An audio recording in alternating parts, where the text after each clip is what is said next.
देखिए हर खबर यहीं पर। सब्सक्राइब कीजिए TV9 भारतवर्ष।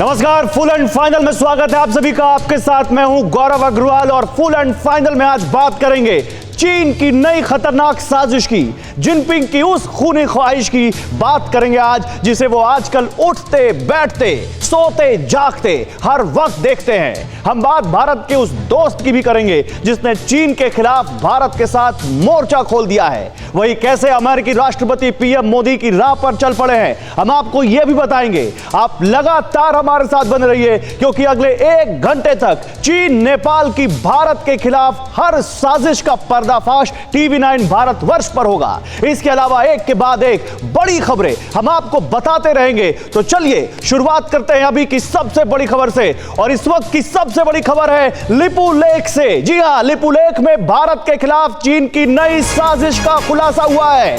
लिपू लेक में चीन की एक बटालियन जवान तैनात कर दी गई है। चीन की, जी हां, लिपू लेक सीमा पर करीब 1000 जवान मुस्तैद कर दिए चीन ने।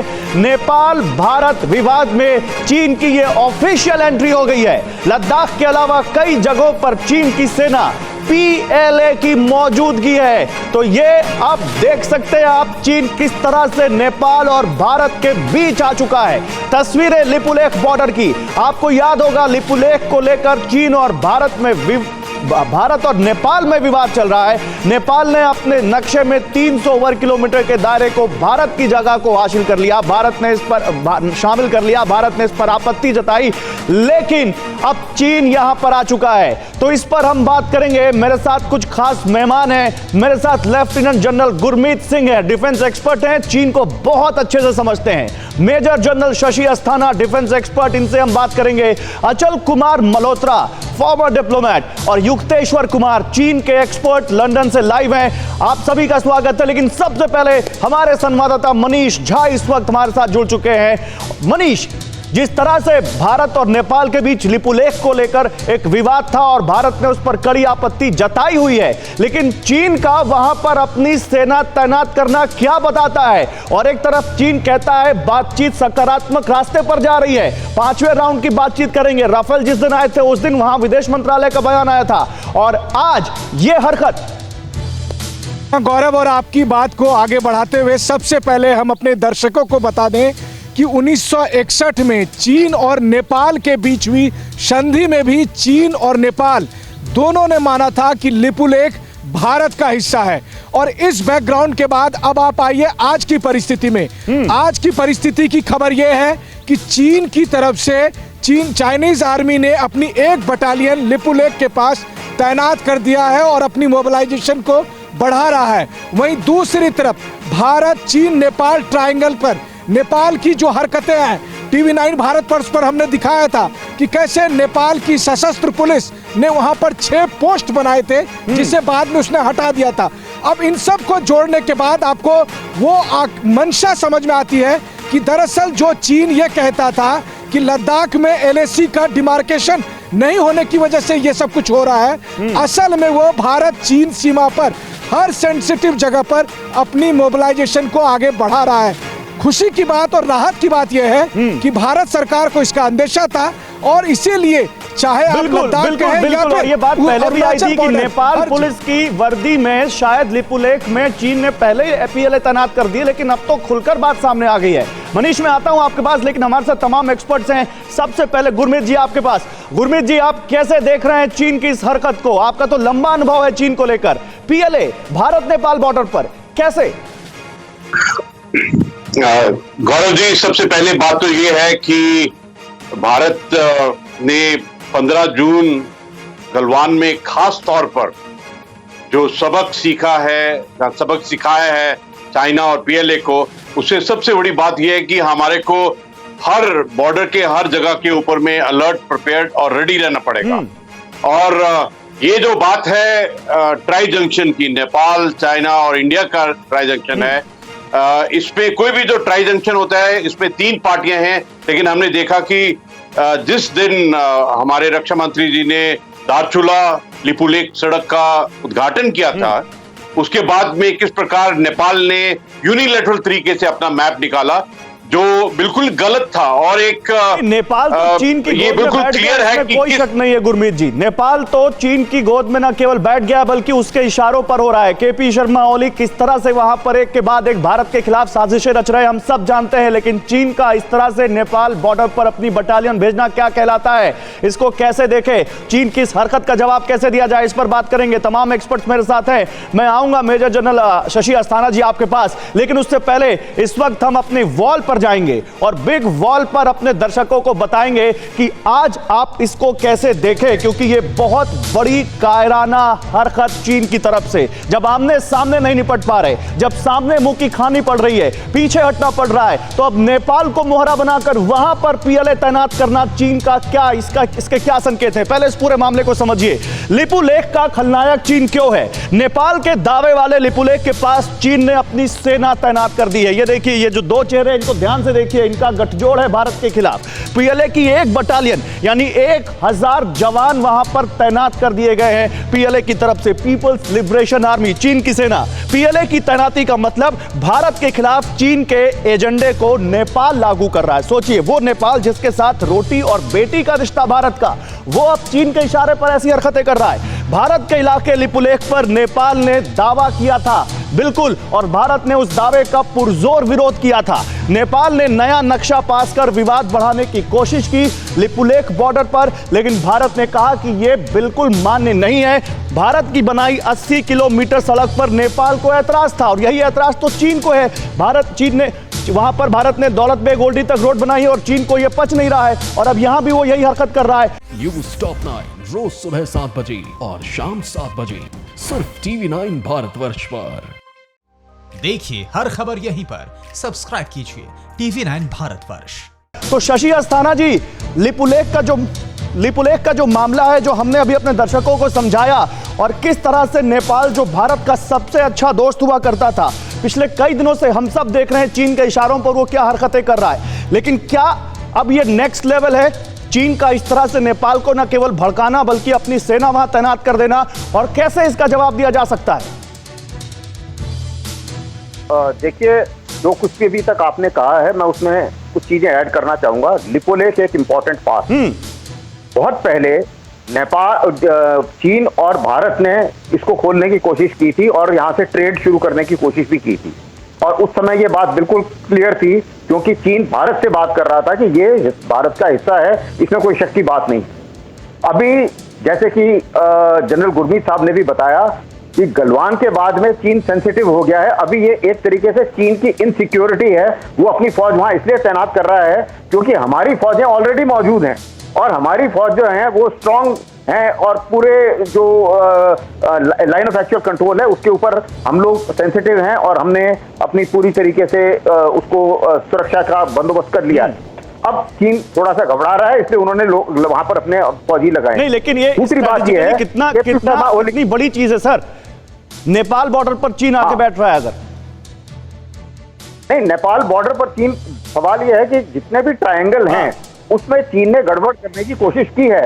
सिर्फ नेपाल का ही ट्रायंगल नहीं है, भूटान के ट्रायंगल में भी अभी उन्होंने कोशिश की है। एक जगह जो पहले कभी क्लेम नहीं किया, अभी फिर उन्होंने वो सेंचुरी के लिए बोलना शुरू कर दिया कि ये हमारी है। इसी मुताबिक वो बाकी, ये उसका डिजाइन है, ये पूरा डिजाइन है, इसमें कोई शक की बात नहीं है। लेकिन अगर लिपुलेख की बात की जाए, ये जो पूरी कहानी शुरू हुई है, ये केपी शर्मा ओली की अपनी कुर्सी बचाने के लिए उनकी इनसिक्योरिटी से शुरू हुई, बिल्कुल, जिसका चीन ने फायदा उठाया। बिल्कुल, ये आपने बड़ा क्लू दिया है, ये आपने सबसे बड़ी बात कही है, और यही इस विवाद की जड़ लगती है। केपी शर्मा ओली के खिलाफ नेपाल में जबरदस्त नाराजगी है। उनकी खुद की पार्टी में उनकी कुर्सी को उनकी कुर्सी से हटाने के लिए एक मुहिम चल रही है। दो प्रधानमंत्री कह रहे हैं कि पूर्व प्रधानमंत्री कह रहे हैं कि केपी शर्मा ओली कुर्सी छोड़ें, और यहां केपी शर्मा ओली भारत के खिलाफ साजिशों की जलेबी बनाकर चीन को खुश करने की कोशिश कर रहे हैं। अचल कुमार मल्होत्रा, आप डिप्लोमेसी को अच्छे तरीके से समझते हैं सर, इसको कैसे जवाब दिया जाए, और क्या वक्त आ गया है कि नेपाल को अब कड़ा संदेश दिया जाए? केवल विरोध जताने से नहीं, अब नेपाल को बताना पड़ेगा कि किस तरह से आप भारत पर डिपेंडेंट हैं, और चीन की शय पर जो हरकतें कर रहे हैं इसका आपको बहुत ज्यादा खामियाजा भुगतना पड़ेगा। देखिए गौरव, पॉपुलर सेंटिमेंट तो यही कहता है कि जिस तरह से नेपाल भारत के हितों के खिलाफ में काम कर रहा है उसे एक पुरजोर जवाब देने की जरूरत है। लेकिन आप नेपाल के लोगों में, आम आवाम जो है उसमें इस बात की रियलाइजेशन है कि आने वाले समय में नेपाल का भविष्य है वो भारत से जुड़ा हुआ है, ना कि चाइना से जुड़ा हुआ है। ज्योग्राफिकली भी अगर आप देख लें तो आप ज्योग्राफिकली चाइना, ये नेपाल लैंडलॉक्ड कंट्री है और उसकी कोई भी एक्सेस दूसरी दुनिया को सिर्फ भारत के थ्रू ही मिल सकती है। चाइना और नेपाल के बीच में तो तिब्बत पड़ता है और फिर चाइना से जाके वो आगे जाएगा कहाँ पे? ये एक आप कह सकते हैं टेम्परेरी फेज है। मुझे लगता है भारत सरकार अभी कोई जल्दबाजी में ऐसा कोई बहुत बड़ा कदम नहीं उठाने वाली जिससे नेपाल को बहुत बड़ा झटका लगे। युक्तेश्वर कुमार के पास जाता हूं। युक्तेश्वर आपसे इससे एक कदम और आगे का सवाल।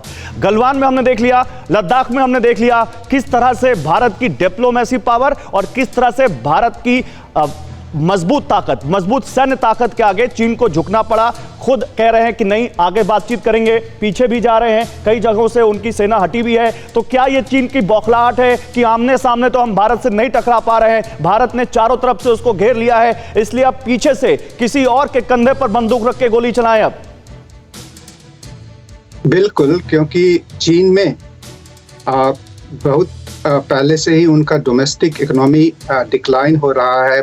बहुत सारे लोग उनके सरकार के पीछे में उनसे नाराज हैं। अभी तक उनको पता नहीं है कि 15 जून की रात को कितने चीन के सैनिक मरे। लेकिन इसके पहले मैं एक और बात देना चाहता हूं कि आज 1 अगस्त है। बहुत इंपॉर्टेंट चीज है दो मामलों में। आज से ठीक 65 साल पहले 1955 में चीन और नेपाल का राजनीतिक संबंध बना था, जिसको डिप्लोमेटिक रिलेशन बोलते हैं। 1955 में भारत और चीन का 1950 में 1 अप्रैल को हुआ था। तो हमारे संबंध, हम पहले राष्ट्र थे जो पीपुल्स रिपब्लिक ऑफ चाइना को रिकॉग्नाइज करते थे। नेपाल 5 साल के बाद में उनसे संबंध बनाया। और इसमें यह बात सोचने की है कि कल रात को चीन के प्रेसिडेंट शी जिनपिंग ने नेपाल की जो प्रेसिडेंट है, जो सेकंड प्रेसिडेंट है, विद्या देवी भंडारी जी को उनसे फोन करके और उनको बोल रहे हैं, एक मुबारकबाद दे रहे हैं और उनको भारत के अगेंस्ट में केजोल करने के लिए वो तैयारी जो आप कह रहे हैं ना। लेकिन हमारे पास एक अगली खबर वो है युक्तेश्वर जी, जो शी जिनपिंग को बताएगा कि उनकी ये साजिश कामयाब नहीं होने वाली है। आप रहिए सर मेरे साथ। एक और बड़ी खबर इस वक्त की जो हम बताएं, LAC विवाद में भारत को अब ऑस्ट्रेलिया का साथ भी मिल गया है। जी हाँ, ऑस्ट्रेलिया ने साउथ चाइना सी पर चीन के दावे को नकार दिया है। भारत में चीन और ऑस्ट्रेलिया के राजदूत आपस में भिड़ गए। ऑस्ट्रेलिया ने चीन से कहा है उम्मीद है 2016 का फैसला मानेंगे। तो ऑस्ट्रेलिया ने 2 टूक चीन को जवाब दिया है। चीन का जवाब आया, हमारा समुद्री अधिकार नियम के मुताबिक है। लेकिन दुनिया जानती है कि नियम तो चीन कभी मानता ही नहीं। और आइए इसके बारे में आपको और जानकारी बिग वॉल पर देते हैं। चीन नियमों की बात करता है और सबसे बड़ा नियम तोड़ने वाला अगर कोई देश इस दुनिया में है तो वो चीन है। कैसे? अब आप समझिए ऑस्ट्रेलिया और चीन आमने सामने कैसे आए। ऑस्ट्रेलिया, भारत की चीन के खिलाफ नजदीकियां काफी बढ़ चुकी हैं। पहले से हमने देखा था दोनों देशों के प्रधानमंत्रियों के बीच काफी अच्छी केमिस्ट्री थी और चीन एपिसोड के बाद ये और ज्यादा बढ़ा है। ऑस्ट्रेलिया ने LAC पर चीन की करतूत पर तल्ख टिप्पणी की है और यह बहुत मायने रखता है। बिल्कुल, साउथ चाइना सी में अमेरिका ऑस्ट्रेलिया का युद्धाभ्यास भी है, चल रहा है, जो हमने आपको बताया है। ऑस्ट्रेलिया की तू मैं साउथ चाइना को लेकर चीन के साथ होती रहती है। प्रधानमंत्री से लेकर वहां सरकार के तमाम ऑफिशियल चीन के खिलाफ बोलते रहते हैं।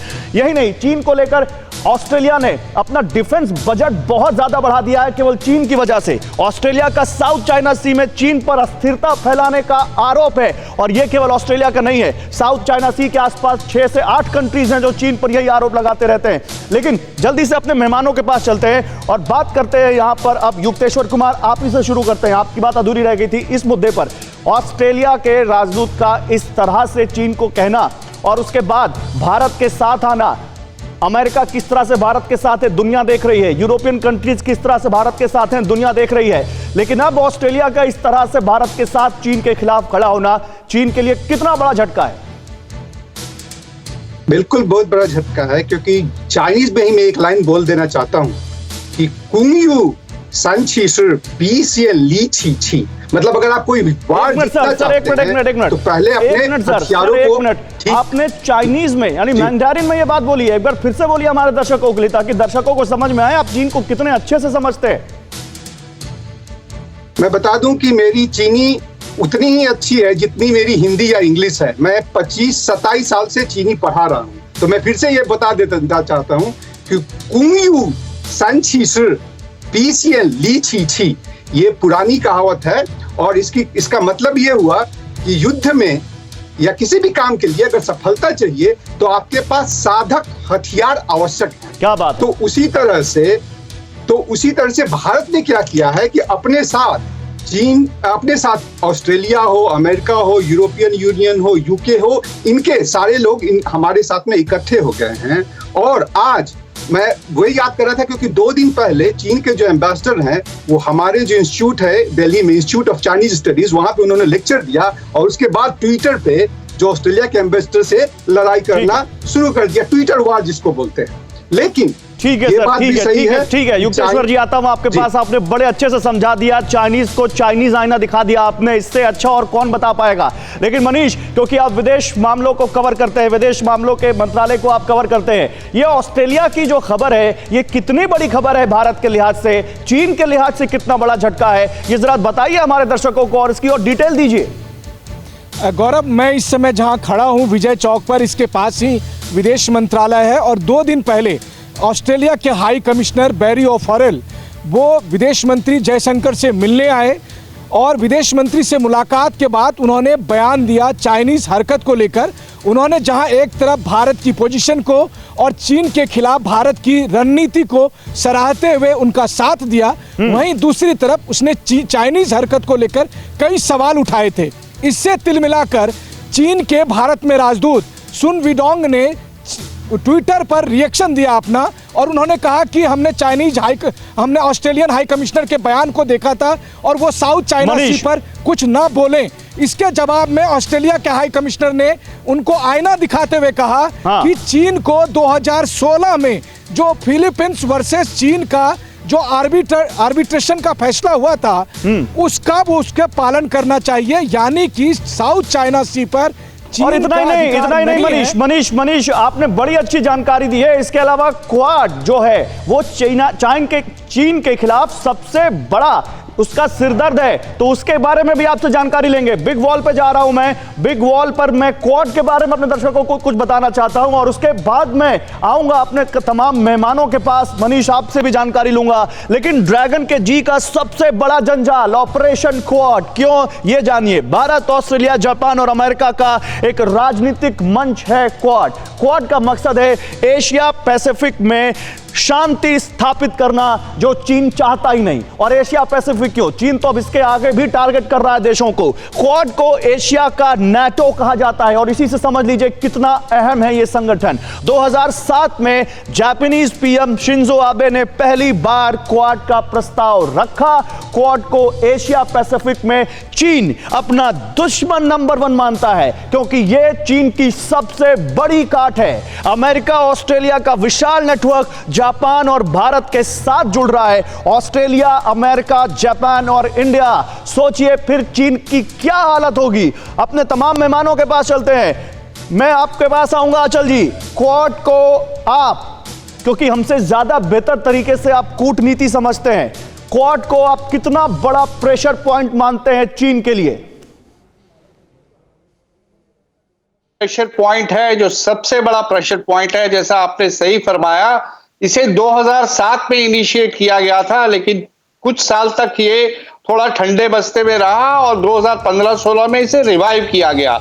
अब इसको धीरे धीरे आगे बढ़ाया जा रहा है, स्ट्रक्चर देने की कोशिश की जा रही है, फॉरेन मिनिस्टर लेवल की मीटिंग्स होनी शुरू हो गई हैं और क्वाड एक ऐसा मंच है जो एशिया पैसिफिक कह रहे हैं, अब आजकल इंडो पैसिफिक भी कहते हैं, जिससे वहां चाइना को कंटेन करने की दिशा में खुले शब्दों में बात करता है। फ्रीडम ऑफ नेविगेशन वहां क्यों इतनी इंपॉर्टेंट है?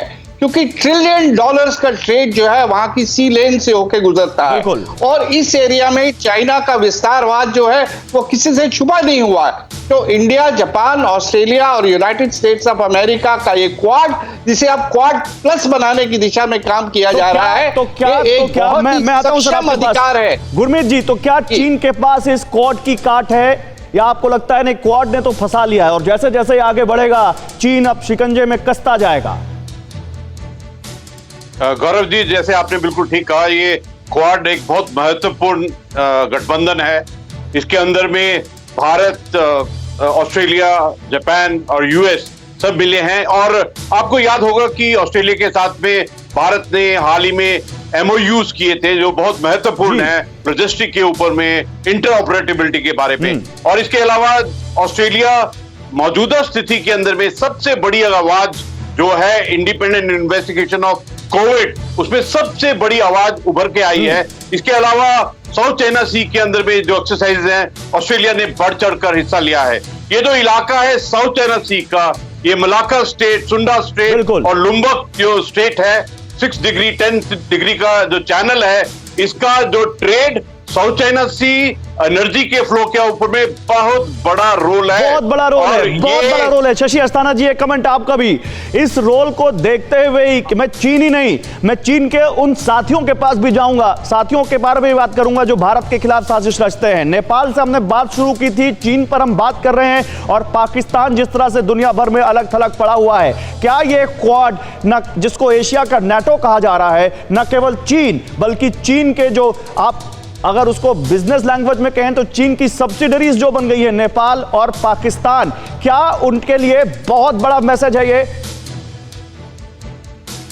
देखिए, क्वाड का इंडो पैसिफिक में बहुत बड़ा महत्व है और चीन की सबसे बड़ी कमजोरी है कि मलाक्का स्टेट से जो उसका ऑयल और जो उसका ट्रेड वहां से जो निकलता है उसको चोक किया जा सकता है। अगर क्वाड की नेवीज इकट्ठी हो जाती हैं, जो कि हो रही हैं, वो उसको अगर वहां पे चोक करती हैं, ये सबसे बड़ी चीन की कमजोरी है और वो चीन इस कमजोरी को जानता है।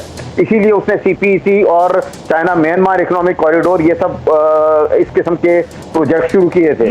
लेकिन किसी भी प्रोजेक्ट में जितना पैसे की, जो कम पैसे में जो ट्रांसशिप होता है उसका ऑयल जो मलाक्का स्टेट से होता है, उन सब में उनसे महंगा होता है। सर बोलना चाहूंगा सर, एक बड़ी खबर और अपने दर्शकों को बता दूं, मैं आपके पास आऊंगा, आप अपनी बात पूरी करिएगा, लेकिन इस वक्त एक बहुत बड़ी खबर और दुनिया इससे भारत का दम समझ सकती है, PM मोदी का स्ट्रक्चर समझ सकती है, स्ट्रेचर समझ सकती है। जी हां, PM मोदी की राह पर अमेरिकी राष्ट्रपति ट्रंप, भारत के बाद चीन पर अमेरिका की डिजिटल स्ट्राइक होने वाली है। अमेरिका में किसी भी वक्त चाइनीज ऐप बंद हो सकते हैं और टिकटॉक उसमें सबसे ऊपर है, जिसको भारत ने कई दिनों पहले ही बैन कर दिया है। चीन के खिलाफ कई विकल्पों पर विचार हो रहा है, ये खुद ट्रंप ने कहा है। और ट्रंप ने क्या कहा ये सुनिए, फिर आते हैं अपने मेहमानों के पास। और आइए आपको वॉल पर ले चलते हैं, इसके बारे में कुछ और बड़ी जानकारी देते हैं। देखिए, ये बिग वॉल जानकारियों से भरी हुई है, एक एक खबर की ओवरऑल जानकारी आपको इस वॉल पर मिलती है। और इस पर आप बात करते हैं इस खबर की, चीन पर अमेरिका का कसता शिकंजा, भारत समेत कई देशों के साथ दुनिया में बड़ा अलायंस हो रहा है चीन के खिलाफ। साउथ चाइना सी में मोर्चेबंदी तो है ही, चीन के साथ युद्ध की तैयारी है, युद्ध की। और देखिए चीन का क्या हाल होगा। टिकटॉक के बारे में हमने आपको बताया, अब देखिए हुआवे और ZTE जो कि अमेरिका की बड़ी टेलीकॉम कंपनियां हैं, उन पर अमेरिका में बैन लगा दिया गया है। अमेरिका में चीनी कंपनी टिकटॉक कुछ घंटों की मेहमान है। जासूसी के आरोप में अमेरिका में चीनी दूतावास बंद कर दिया गया। तो ये जो आप चेहरा देख रहे हैं शी जिनपिंग, इनको ये जो आप इस तरफ देख रहे हैं डोनाल्ड ट्रंप, झटकों पर झटके दे रहे हैं और भारत के साथ खड़े हैं। कोरोना फैलाने को लेकर चीन पर बड़ी कार्रवाई के संकेत ट्रंप देते रहे हैं। टिकटॉक बैन कर दिया तो समझिए चीन के इस कंपनी की कमर टूट जाएगी, क्योंकि चीन के बाद अमेरिका टिकटॉक का सबसे बड़ा बाजार है। अपने मेहमानों के पास चलते हैं, लेकिन पहले आपके पास आएंगे मनीष। जो बात प्रधानमंत्री नरेंद्र मोदी हफ्तों पहले कर चुके हैं, वो काम ट्रंप अब करने जा रहे हैं। ये माने कि प्रधानमंत्री नरेंद्र मोदी ने दुनिया को चीन के खिलाफ रास्ता दिखाया है और अब चीन उसी रास्ते पर, चीन के खिलाफ दुनिया उसी रास्ते पर आ रही है। देखिए गौरव, आप ही की बात को आगे बढ़ा दूं तो दरअसल चीन के मामले में भारत ने पूरी दुनिया को दो ऐसी चीजें दी है जिससे यह साबित हुआ है कि भारत नेतृत्व करने को तैयार है चीन के किसी भी खतरे से निपटने के लिए। पहली बात यह थी कि चीन के खिलाफ पहली बार ग्राउंड पर जिस तरह से गलवान घाटी में भारतीय सैनिकों ने चीन के दुस्साहस का जवाब दिया, उसके बाद दुनिया को इस बात का भरोसा हुआ कि भारत के नेतृत्व में इस खतरे से निपटा जा सकता है, और जिसकी सराहना पूरी दुनिया ने की, चाहे वो ऑस्ट्रेलिया हो, अमेरिका हो। उसके बाद भारत में जब पहले क्रम में 59 ऐप को बैन किया गया, टिकटॉक समेत, और उसके बाद फिर और कुछ ऐप को, तो आप देखिए 2 दिन पहले भारत में चीन के राजदूत ने जो अपनी स्पीच दी, उसकी स्पीच में एक लंबा अंश इसी बात को लेकर था कि भारत ने कैसे 100 से अधिक ऐप हमारे बैन कर दिए हैं। मसला यहाँ ऐप बैन करने या इसके आर्थिक प्रभाव का नहीं है, मसला यह है कि एक मैसेज दुनिया को जा रहा है कि चीन के खिलाफ एक्शन उठाना संभव है। मनीष आ रहा हूं आपके पास। इसी बीच टिकटॉक से बड़ी एक और बड़ी ब्रेकिंग न्यूज आ रही है, वो अपने दर्शकों को बताएं।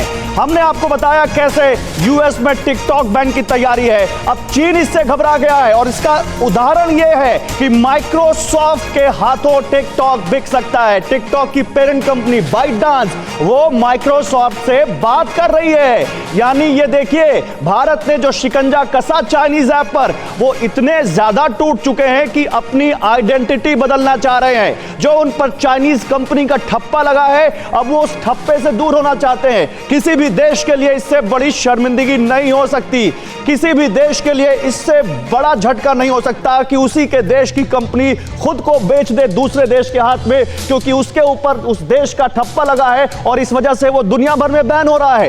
ये देखिए बिकने को कैसे तैयार है टिकटॉक। जल्द बिक सकती है चीन की कंपनी टिकटॉक, बहुत जल्द टिकटॉक को अमेरिकन कंपनी खरीद सकती है। और कौन? माइक्रोसॉफ्ट, बिल गेट्स वाली कंपनी, याद होगा आपको। डील को लेकर बहुत जल्द आखिरी फैसला हो सकता है। बाइटडांस जो कि चाइनीज कंपनी है, उसी का एक ऐप है टिकटॉक, जिसको भारत ने बहुत पहले बैन कर दिया। और अमेरिका में ट्रंप को हमने अभी आपको सुनाया था कैसे वो कह रहे हैं कि हम इसको बैन करने की तैयारी में। अपने गेस्ट के पास चलते हैं। युक्तेश्वर जी, जैसा कि मैंने कहा, किसी भी देश के लिए इससे बड़ी शर्मिंदगी क्या होगी कि उसके देश की कंपनी अपनी आइडेंटिटी बदलना चाहती है, क्योंकि दुनिया में वो उस आइडेंटिटी की वजह से हर जगह बैन हो रही है। बिल्कुल, क्योंकि चीन को चारों तरफ से जो शिकंजा लग रहा है, केवल उनके जो राष्ट्रपति है या प्रधानमंत्री जैसे ली केक्वांग, वैसे भी शी जिनपिंग और ली केक्वांग के बीच में भी अब अनबनी सी बन पा रही है। और वो मुझे चीनी अखबारों से पढ़ने को, जो मेनलैंड चाइना में तो नहीं लेकिन हांगकांग और ताइवान के न्यूज़पेपर से ऐसी बातें आ रही हैं। और चीन को अभी आपने देखा होगा, आज उनका जो पीपुल्स लिबरेशन आर्मी है, जो जिसको रेड आर्मी 1949 से पहले बोला जाता था, उसका आज स्थापना का दिवस है, 93 ईयर्स हुआ है। और वो अब किसके साथ में मिल रहे हैं? तो जिसको मैं बोलता हूँ चीनियापा। चीन, नेपाल, और आज आप दर्शकों का दिल जीत रहे हैं। पहले आपने मंडारिन में उनको, उन्हीं की लैंग्वेज में उनको सिखाया, अब आप बता रहे हैं आप क्या बोलते हैं सर, एक बार फिर से बोलिए। उसको मैं बोलता हूं, जो हमारा जो है भारत, अमेरिका, ऑस्ट्रेलिया और जापान का क्वाड्रो है, और उनका क्वाड्रो क्या है? चीनियापा। चीनियापा, नेपाल, और से अफगानिस्तान और पर से पाकिस्तान। ये चीनियापा जो फैला रहा है, उनका तो बस कुछ है नहीं। हमारा देखिए कि हमारा जो 4 देश है, हमारा मिलिट्री बजट, हमारी मिलिट्री कैपेबिलिटी और चीन का और उन तीनों देशों का कुछ भी नहीं है। कुछ भी नहीं है। ठीक है सर, समय कम है, मैं अपने दूसरे मेहमानों के पास जाता हूं। अचल मल्होत्रा, पीएम मोदी ने जो फैसला इस देश में लिया, ट्रंप उसको अब अमेरिका में लागू करना चाहते हैं, और उसका खौफ इतना है कि अब कंपनी अपनी आइडेंटिटी बदल रही है, वो अमेरिका की माइक्रोसॉफ्ट के हाथों बिकना चाहती है। दुनिया भर में इसका क्या मैसेज जाता है सर? चाइनीज कंपनियों के लिए क्या मैसेज है ये? देखिए, एक तो पहली बात जो है, चाइना की कंपनीज को बैन करना, ये अपने आप में एक बहुत बड़ा मैसेज है, क्योंकि आइडिया ये है कि चाइना को वहां हिट करो जहां सबसे ज्यादा उसे चोट पहुंचे। आज अगर हम चाइना को आर्थिक रूप से कमजोर कर देंगे तो ऑटोमेटिकली वो कमजोर पड़ जाएगा। वो कमजोर पड़ेगा तो उसकी विस्तारवाद की नीति पे असर पड़ेगा, और वो जो दूसरे देशों को, छोटे देशों को आर्थिक गुलाम बनाने की दिशा में काम कर रहा है, उस पर असर पड़ेगा। लेकिन जहां तक ये एप्स वगैरह का सवाल है, इसमें एक बहुत बड़ा लार्जर इशू है। इसमें नेशनल सिक्योरिटी इन्वॉल्व है, ये डाटा सॉवरेनिटी की बात है। इसे वो एक साइबर एस्पॉइनेज के लिए यूज कर रहे थे। तो ये सिर्फ सिंबॉलिक ही नहीं है बल्कि एक ठोस कदम है अपने देश की इस बारे में नेशनल सिक्योरिटी। ठीक है, आपने बड़ी अच्छी बात बताई कि उसको वहां हिट करो जहां सबसे ज्यादा वो कमजोर है। गुरमीत जी, बतौर एक फौजी जब आप ये खबरें सुनते हैं कि देश में जो हुआ वो अब विदेशों में हो रहा है, चीन के खिलाफ न केवल सीमा पर बल्कि देश के अंदर एक के बाद कई पाबंदियां लगाई जा रही हैं, तो कैसा महसूस होता है सर? एक फौजी का सीना कितना फूल जाता है गर्व से? गौरव जी, सच पूछे तो ये जो लड़ाई होती है ये सिर्फ फौज की नहीं है, ये हर एक एलिमेंट ऑफ पावर की है, चाहे वो इकोनॉमी हो, डिप्लोमेसी हो, टेक्नोलॉजी हो, जहां पूरे अपने राष्ट्र की शक्ति, और इस शक्ति के अंदर में जिस प्रकार हमारे हर एक भारतीय ने बाइकआउट किया है, सरकार ने बैन किया है इन एप्लीकेशन को, और हर एक लेवल के ऊपर में जो किया है, बहुत खुशी होती है। क्योंकि जैसा अभी बताया कि ये बात नेशनल सिक्योरिटी की है, ये भारत की सॉवरेनिटी और टेरिटोरियल इंटीग्रिटी की है। इसमें जो जॉइंटनेस और वननेस पूरे भारत ने दिखाया है, पूरी सरकार ने बताया है। मैं अपने दर्शकों को बता दूं सर माफी के साथ बीच में रोक रहा हूं, एक बड़ी खबर आएगी अभी थोड़ी देर में नेपाल से जुड़ी हुई। उससे पहले मैं शशि अस्थाना जी का एक कमेंट ले लूं। एक बड़ी खबर, नेपाल से हम शुरू हुए थे, नेपाल पर जाएंगे, छोड़ेंगे नहीं नेपाल को। केपी शर्मा ओली की एक एक हरकत आपको बताएंगे, लेकिन अस्थाना जी एक कमेंट आपका, बाइट डांस बिक सकती है अमेरिका की कंपनी के हाथों? हाँ, अगर ये कंपनी बिकती है तो ये चीन के लिए बहुत बड़ा आघात है, क्योंकि चीन में आपको ध्यान होगा कि उनकी जो जनता है वो कम्युनिस्ट पार्टी ऑफ चाइना को इसलिए टॉलरेट कर रही है, उनका सर्वेलेंस इसलिए टॉलरेट कर रही है, उनकी निगरानी इसलिए टॉलरेट कर रही है क्योंकि अभी तक इकोनॉमिकली उनको फायदा हो रहा था और उनकी लाइफस्टाइल इंप्रूव हो रही थी।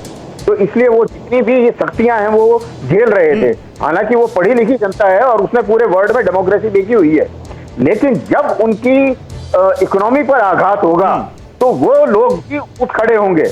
और अभी हांगकांग में जो कुछ हुआ है उसके बाद में मेनलैंड के ऊपर भी डेमोक्रेसी और जो क्या कहते हैं स्वतंत्रता है, अपनी पर्सनल स्वतंत्रता, उसको लेकर आवाज उठेगी। और शी जिनपिंग इस समय कमजोरी में है क्योंकि शी जिनपिंग को तो समझ में नहीं आ रहा वो क्या कर रहे हैं। और देख लीजिएगा वो खबर बहुत जल्द आएगी जब शी जिनपिंग अपनी बातों पर या तो पछताएंगे या उन्हीं का तख्ता पलट हो जाएगा। लेकिन मैं इससे पहले आप लोगों के पास आऊं, मनीष मैं आपके पास आ रहा हूं बड़ी खबर बताते हुए। बड़ी खबर यह है कि भारत के खिलाफ टिप्पणी करके फंस गए हैं नेपाल के पीएम केपी शर्मा ओली। भगवान राम को लेकर जो उन्होंने टिप्पणी की थी, अब उन्हीं के देश नेपाल में उनकी किरकिरी हो रही है। केपी शर्मा ओली की पार्टी ने ही उनके बयान को बेहुदा बता दिया है। देखिए, समझिए, मतलब कितनी बड़ी खबर है। प्रधानमंत्री के बयान को उसी की पार्टी बेहुदा बता रही है। बयान की वजह से पड़ोसी से रिश्ते खराब होंगे, ये उनकी पार्टी सीपीएम कह रही है। ओली की वजह से भारत नेपाल के रिश्ते बिगड़ सकते हैं। चलिए, कुछ तो समझ में आया मनीष, यानी उन्हीं की पार्टी अपने प्रधानमंत्री छोटा मोटा पद नहीं होता है, अपने प्रधानमंत्री के पद अगर बयान को बेहुदा बताए तो क्या कुछ कहने को बाकी रह जाता है? देखिए गौरव, नेपाल को लेकर जो मैं हमेशा कहता हूं कि हमें प्रधानमंत्री ओली और उनके कुछ चुनिंदा समर्थक और बाकी नेपाल की जनता में फर्क करना पड़ेगा। क्योंकि आप देखिए, पूरी दुनिया में नेपाल एकमात्र ऐसा देश है जो गर्व से कहा करता था कि हम एक हिंदू राष्ट्र हैं। तो भगवान राम सिर्फ भारतवासियों के लिए नहीं है, भगवान राम उन तमाम लोगों के लिए हैं जो सनातन धर्म पर भरोसा करता है, और नेपाल के लोग भी उनमें से एक हैं। तो जब उस समय प्रधानमंत्री ओली ने भगवान राम के खिलाफ विवादित बयान दिया तो नेपाल के लोग ने प्रधानमंत्री ओली के इस बयान को सिरे से खारिज कर दिया। मैं आपको बताऊं, उस दिन बहुत सारे प्रोमिनेंट लोगों से जब हमने बात की तो सब यही कह रहे थे कि शायद ओली साहब को अब उम्र का असर आने लगा है। यहां तक नेपाल के लोग कहते थे।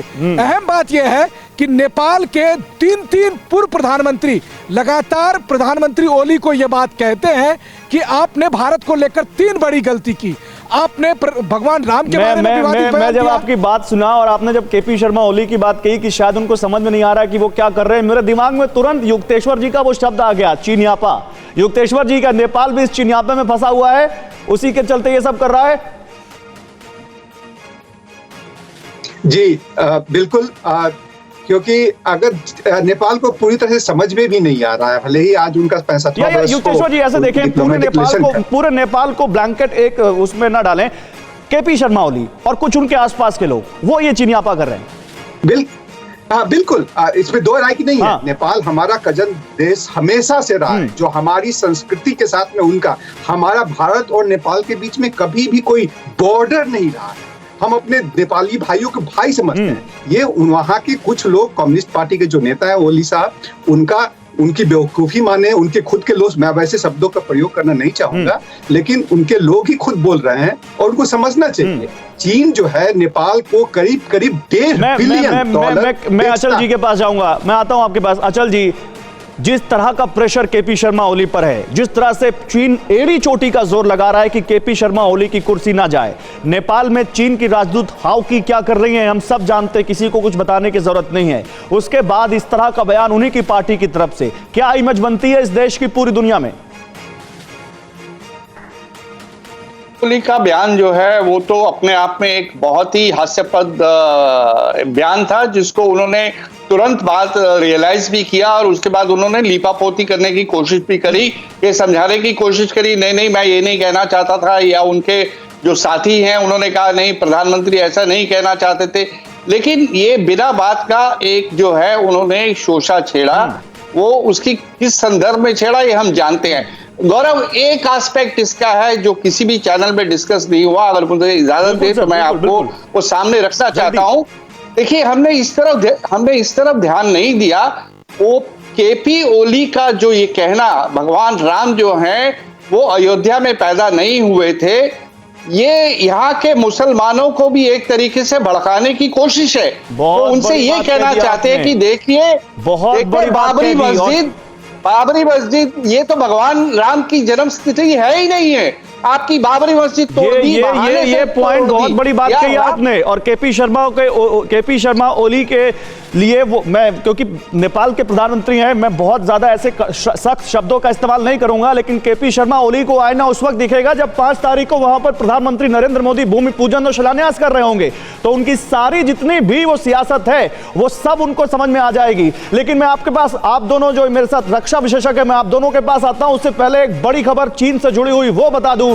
आर्मी डे पर चीन ने दुनिया को ताकत दिखाई। थियानमेन चौक पर चीन ने शक्ति प्रदर्शन किया है। चीन की तीनों सेनाओं ने यह मार्च निकाला है। हांगकांग की सड़कों पर चीनी सेना का मार्च हुआ है और 1000 से ज्यादा सैनिकों ने यह मार्च निकाला है। आर्मी डे के मौके पर यह तस्वीरें देखिए, चीन ने अपनी पूरी ताकत को बीजिंग की सड़कों पर उतार दिया। वो थियानमेन चौक जिस पर लोकतंत्र को कुचल के रख दिया था अपने टैंकों से चीन की तीनों सेनाओं के सैनिक बीजिंग के थियानमेन चौक पर मार्च निकाल रहे हैं। यह वही चौक है जहां चीन ने हजारों लोगों को अपने टैंकों से कुचल दिया था, क्योंकि वो लोग लोकतंत्र की, चीन में डिक्टेटरशिप नहीं लोकतंत्र की मांग कर रहे थे। सरेआम उनकी हत्या कर दी थी।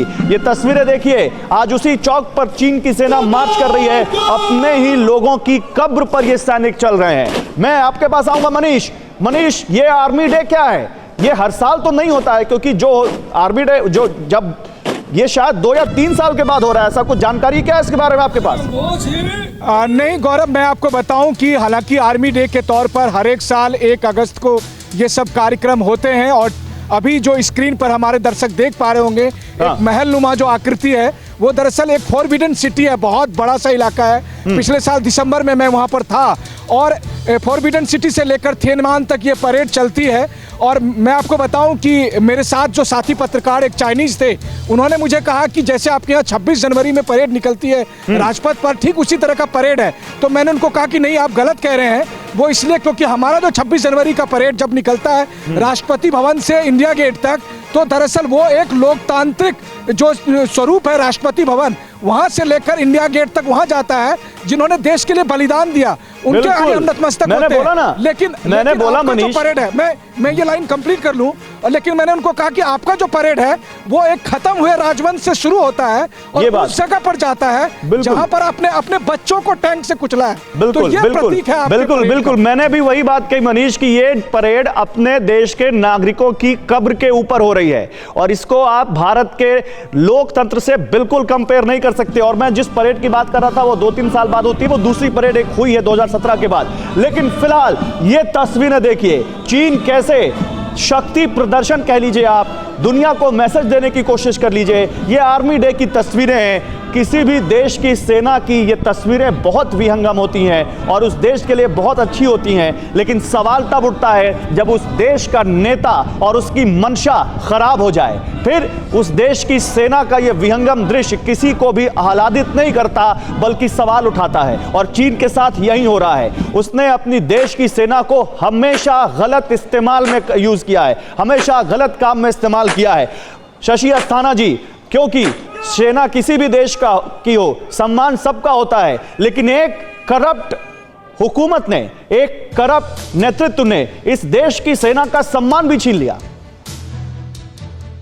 बिल्कुल सही कहा आपने, और इसी में मैं थोड़ा सा करेक्शन करना चाहूंगा या एडिशन करना चाहूंगा।